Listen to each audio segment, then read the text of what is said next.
особенного можно сказать о новом, только что родившемся городе? Разве что возник он благодаря... This footage has not yet been released. It is now impossible to determine who shot this and when. The birth of the Soviet Union's pride, the city of Pripyat. В которых люди будут жить не один год. It's accompanied by a narrative typical of those times. It ends by saying that Pripyat was lucky. Городу Припяти повезло.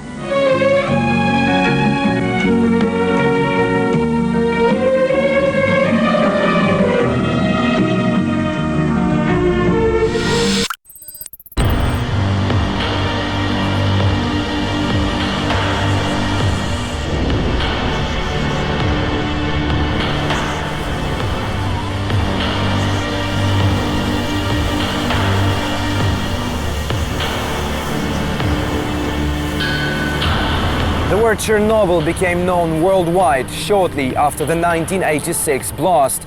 But the little town with this name was situated some 15 kilometers away from the station and had a population of just about 10,000 people. Meanwhile, it is this place, some 3,000 meters from the Chernobyl nuclear power plant, which up to this day serves to remind about the extent of the tragedy. Pripyat. We take a walk along the streets of the ghost town in this documentary.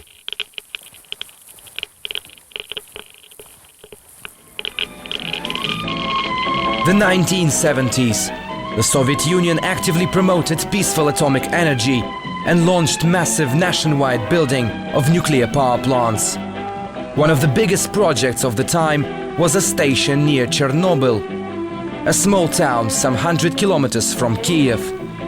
By the mid-1970s, Ukraine's first nuclear power station was already up and running, creating tens of thousands of jobs and a new residential area, Pripyat. In the Soviet Union, such cities were called Atomograd, or Nuclear City. They accommodated the employees of local power plants. But Pripyat probably topped the list. Home to more than 50,000 people, most of whom worked at the Chernobyl station, it was regarded as the city of the future, almost a residential role model for the Soviet Union. On several occasions, Pripyat was awarded the Best Architecture and Planning Prize. But this communist paradise changed on one warm spring day, April the 26th, 1986, when an explosion destroyed the reactor of the nuclear power plant, what was later described as history's biggest man-made disaster.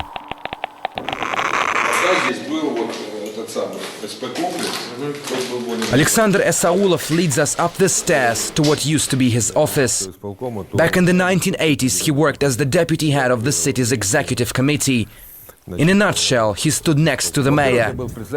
Alexander is the highest-ranking official of Pripyat, still alive. I was involved in city planning. All major projects passed through me. This used to be my office. I don't quite understand, though, who removed all the heaters from here and why, and who broke all of the windows. Do you feel sad about coming here? I was the youngest of all the officials in the region. Of course, those were my best years, and I enjoyed my work very much. It all ended very sadly and suddenly. While the destroyed reactor spread radiation everywhere, Pripyat continued with normal weekend life. Women took their children outdoors, weddings were held, and men fished in the river. For more than a day, the government kept the Chernobyl fallout a secret, not only from residents, but also from the whole country and the rest of the world. As it was explained later, the authorities did not want to cause panic. This Ferris wheel and adjoining theme park have now become Pripyat's most popular landmark. But few actually know that it was meant to be launched on May the 1st, 1986. This was supposed to be a gift for the residents on the Labor Day holiday. Officially, the public had no chance to ride it. But photos published recently on the internet have caused quite a stir. They show people queuing up at the park. Some suggested that the authorities launched the wheel on the day of the blast to take people's minds off what had happened. У нас тогда даже мысли такой даже не могло возникнуть там. It's absolute rubbish. We didn't even have a thought about launching the theme park to keep people occupied. People in the town were calm. There was no panic. But what about those pictures? Нет, так то, что делали пробные запуски. Well, I remember there was a test run of the Ferris wheel, and few actually went on it. But it definitely wasn't working on April the 26th. Внимание, внимание! Уважаемые товарищи! Что в связи с аварией... Within 36 hours of the blast, the evacuation of Pripyat kicked off. For years, many have lashed out at the authorities as to why the decision was taking so late, a question which still irritates Alexander, one of the organizers of the operation. Those who ask the question don't quite understand what it takes to evacuate as many as 50,000 people. You simply can't do it in 1 hour or in 2 hours. We brought 1,300 buses here from Kiev. We had to inform people, bring them together, and in the first place we had to understand whether we actually needed the evacuation. Even specialists in the first stages didn't know whether the reactor was destroyed. The same power which created Pripyat, in the blink of an eye turned it into a no-man's land. By sunset on April the 27th, the town had been completely evacuated, paving the way for a mass exodus from the whole area. Pripyat wasn't the only place to be abandoned forever. This only looks like just another hill, but in fact I'm walking on what used to be a house. People used to live here.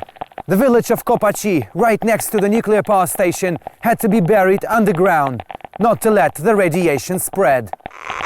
It still remains unclear how large the doses of radiation were during the period residents were exposed to the harmful rays.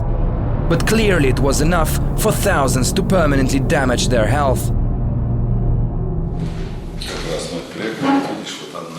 Alexander Krutov, one of the first TV journalists to be allowed into the 30-kilometer exclusion zone, remembers the fear of an invisible threat. We were having a cup of tea at Pripyat a few days after the blast, when I saw a small mouse running across the floor.